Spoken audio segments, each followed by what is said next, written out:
Hi and welcome back to another Amazon selling video. If you don't know me, my name is Nikki Kirk and I am sitting in my RV office and we're in 1,000 Trails in Michigan, and there might be a whole golf cart parade happening behind us because that seems to happen here. So since we're getting ready to head into Q4, I thought I would share with you my top 5 tools that I use, as well as the supplies that I use and that I recommend that you also use and have on hand as you head into the holiday selling. This will be my 4th Q4. I've been selling for 3 years, so it'll be like 3.5 by the time Q4 is over. And I actually have coming out this Wednesday an Amazon selling retail arbitrage guide to Q4.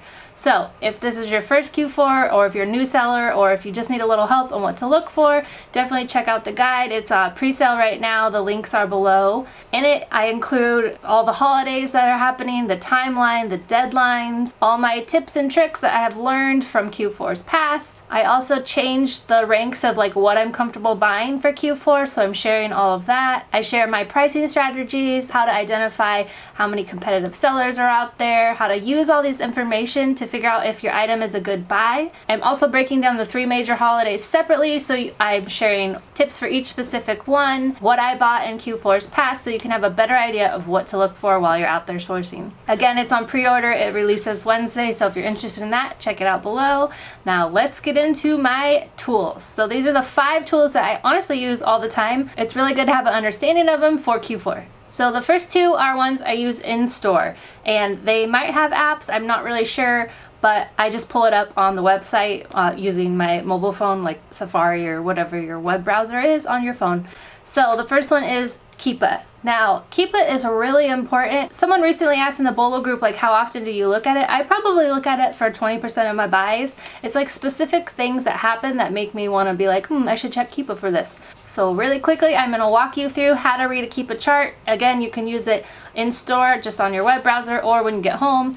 You can actually install it so that it will show up on Amazon pages, which is really helpful. So I just went ahead and searched a random, I literally searched toys and was just trying to find one. So here we've got this Lego Duplo set. All you do is you just pull up keepa.com, you hit search, and you enter the ASIN that you're searching for. You can also search for the name, but for me I just do the ASIN because it's a lot easier. So I've searched it and I've pulled it up. Keepa has a subscription model now. It is $14 a month or $15. I have the subscription because I want the sales rank, but you don't have to if you are tight on funds. It's still helpful for these reasons right here, I'll show you. So the first chart is really helpful because the yellow you see here, that is Amazon. So if it's yellow and Amazon's selling it, I don't sell it, but that's my first thing. So when I'm scanning something in store and it's crazy profit, too good to be true, immediately I'm wait, let me check Keepa. Normally what happens is the price went up real high because Amazon sold out. They could have sold out temporarily, or they could just be sold out for a while. If they're sold out for a while, I'll probably buy it. If it's just temporary, then I don't really buy it. How you can kind of tell if it's temporary is these little pyramids or triangles, whatever you want to call them. These are an actual sell. So this means the item's sold. And so right here, I'm going to hover on this one. It says new third-party seller, FBA $24.95. You can see the sales rank there. Again, that's a paid part if you have the paid subscription. Amazon was selling it for $19.99. The buy box is Amazon for $19.99. If it was a less popular item and I'm just checking it, that's why I really look to see these little triangles to see when it sold last and what it sold at. So these you can see what the sell price was. Over here on the side you can actually click. So you can just hover over or click them. You say Amazon. I want to see new. Again, that's new, not Amazon, just new item. The sales rank, you can see the trends there. And then you can click these on or off. So if I wanted to see FBM sellers, you can see it there. In general, FBM is a little bit lower than FBA. See the buy box price, and then it even has eBay if you do eBay. I don't do eBay, so. And then, oh, also from here, you can just go ahead and click show on Amazon. It'll take you to the Amazon page if you needed to see that. So this middle chart here, this is the sales rank. So there's 2 categories. The main category is really the only one I care about, and for this it's toys and games. So that's why you're seeing 2 little graphs here. So I have toy building sets, it's 46, but in toys and games. So this is another thing I look at. Sometimes if it's too good to be true, it's because it just happened, the sales rank is really good, but the profit's really good also. It's because it just happened to sell. So the sales rank went low, which is good. But then if you were to watch it over time, it'll creep back up to maybe something you're not comfortable selling. So that's a reason that I really like the sales ranks. I want to know what it was over time. And then this last graph, bar graph, is kind of helpful for me because it tells me how many offers there were. So on July 4th, there were 24 people selling this item. That's what you see here down at the bottom. And it also tells you the review count, so how many reviews. Why I like the offer is because if it's an item, like a beauty item where the brand is on it, it's not such a red flag, but if the brand is the only one selling it, then I like to look like, was there ever any other offers? And if there was, then I'm like, okay, that's a little better. I feel more comfortable selling it. And the reason is because sometimes when the brand is the only one selling it, they might try to go after you to stop you from selling it. And it's not a big worry, but it is something to just consider. So here is something that I like Keepa for Q4 at. You can actually go and click all. So if I wanted to know what it was selling at last Q4, you can kind of click this, and as you can see, it started to go up a little bit. Where are we at? In November and December, the price kind of creeps up. And so that's something I look at. If something's a high rank now, and I will just go ahead and scan it and be like, I think it might be good for Q4.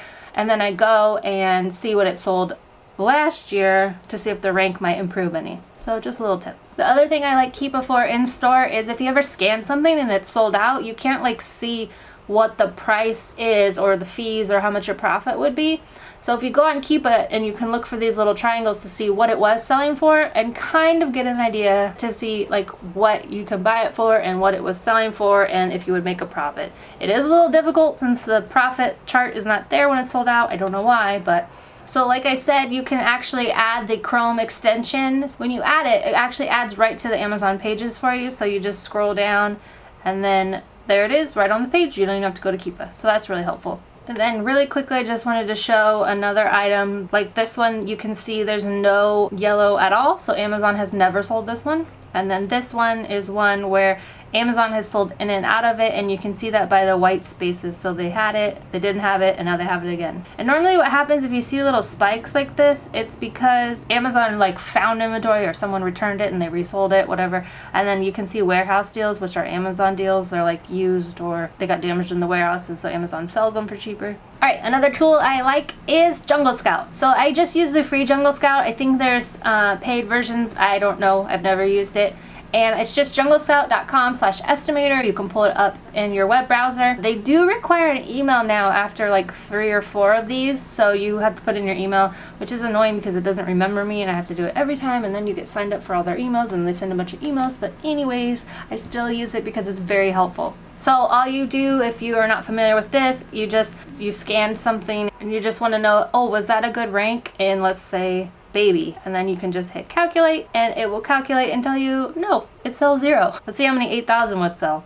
You click it and it's like, oh, that's a great rank. It sells 300 a month. So that's helpful if you are unfamiliar with a category or rank. That does happen every once in a while. I'll be like, oh wait, is that a good office supply rank? And then I'll go ahead and check it. So that is Jungle Scout.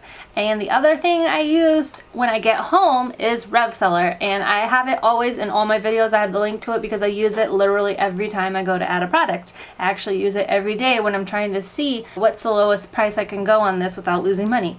So how Rev Seller works is it's just automatically added to the Amazon pages. So you can see the box here. If you ever see it in my videos, it's Rev Seller. Right here, this is telling me that I am approved to sell it. If we go back to this Disney one, we can see that I am not approved to sell it. But if I were to click through, I've already done it for this one, but you just click through and it'll take you to the add a product page. And it's like, apply to sell. Let's just do it. Let me just show you. So you can see here, I can't even sell it if I wanted to. There's no apply to sell. If you're going through the ungating process from my guides, this is where you would go to say apply to sell, and the next screen would take you to asking for invoices and all that. Okay, so why I love Rev Seller. Say I found this in store and it was $2.99. So now I can see that I'll make $8 on it. So it's kind of the same as your scanning app, but the thing I use it for is when I'm inputting my SKUs. I think I've mentioned this before, is the way I create SKUs is I'll say, okay, I got this at Walmart, so WM, and then I'll say it costs $2.99, so I'll put $2.99, and then I do BE for break even, and I add in my break even price. So for this one, I'm saying it's $19.99 is what it's selling for, but what's my break even price? On this one, I'd probably put $10.99. It's pretty much there. And then how I use it is when you're in your managed inventory, the SKU shows up that you gave it.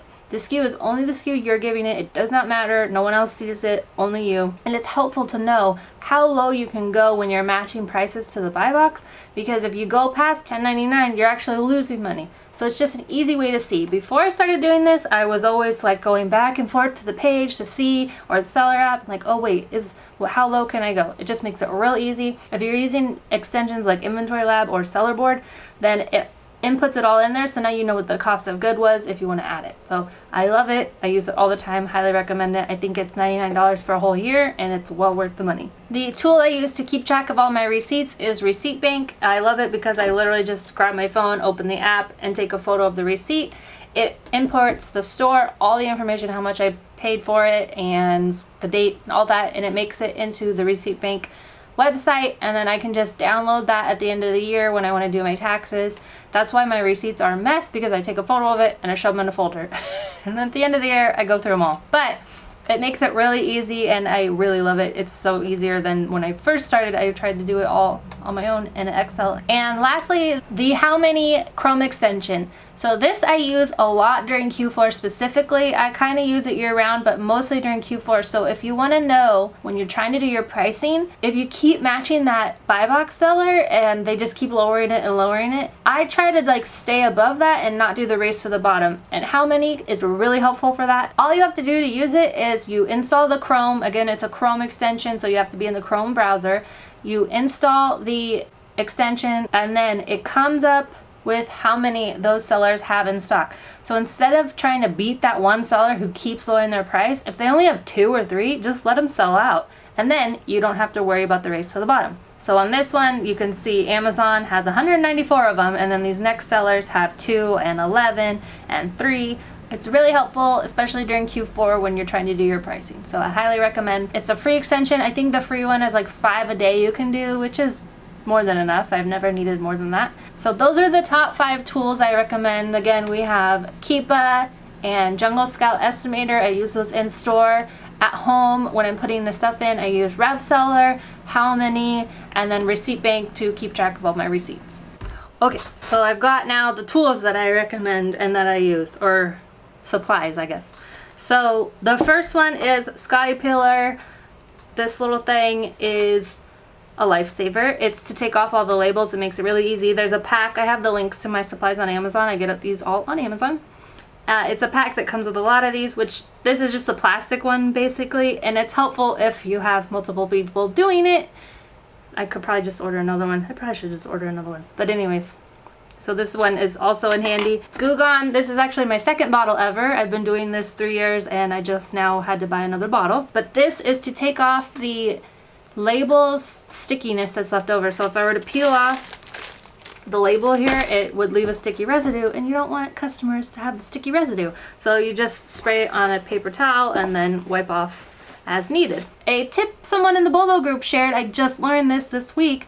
If you have a label like this where it's on plastic and you're trying to get it off, but the plastic is ripping or bubbling and the heat is like, oh, a hairdryer. You also want a hairdryer. So if the hairdryer is like ruining the plastic, apparently you can just soak the label in Goo Gone or like hot water for 10 minutes, and then the label will come off a lot easier than trying to not wreck the packaging while you're taking it off. So there's a tip. Thank you, Bolo Group. Polybags, I have a video that I did for polybags, but again, just real quickly, I'll link to the video, but I use these Spartan Industry ones now because the U-line ones are repositionable. So they were coming open. I like these ones. They are not repositionable. They stick, and they stick good. So the labels I use for Amazon are just regular old 30 to a page.